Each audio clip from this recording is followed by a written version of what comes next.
Hello and welcome. Today we're going to talk about Amazon EC2 Fundamentals. Our objectives will be, define what the EC2 service is and understand its core concepts. Explain why EC2 is also known as Infrastructure as a Service, IaaS. Explore the instance options and configuration features that Amazon Web Services provides. Get an introduction to user data in EC2. So, what exactly is EC2? Amazon EC2 is one of the core services in AWS that allows you to rent virtual servers. You can choose the operating system, CPU type, memory, and storage based on your needs, and launch a server in under a minute. EC2 is one of Amazon's flagship services, and its name stands for Elastic Compute Cloud. The word elastic refers to its ability to scale compute resources up or down on demand. If your application suddenly requires more computing power, you can simply add more instances.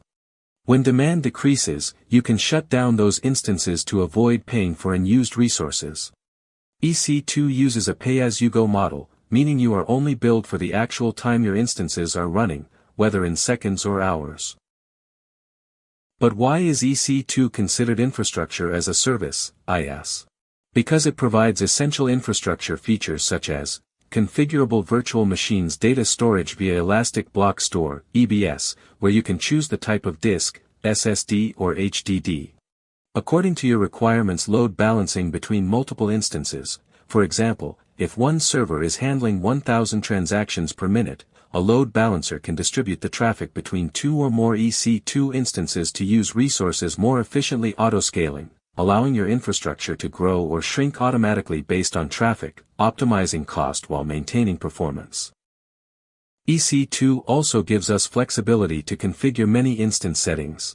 You can select the operating system of your choice, define how much CPU power, RAM, and storage you need, control inbound and outbound traffic using security groups, which we'll cover later, and, importantly, you can pre-configure your EC2 instances using user data. What is user data in EC2? User data allows you to pre-configure your EC2 instance with a set of commands bundled into a script. This process is also known as bootstrapping. These commands help automate tasks such as installing software, applying updates, launching a web server, or setting up templates required for your applications. It's important to note that user data scripts can only be executed by the root user, run only once, during the first boot of the EC2 instance. We hope you've enjoyed this introduction, and thank you very much for your attention.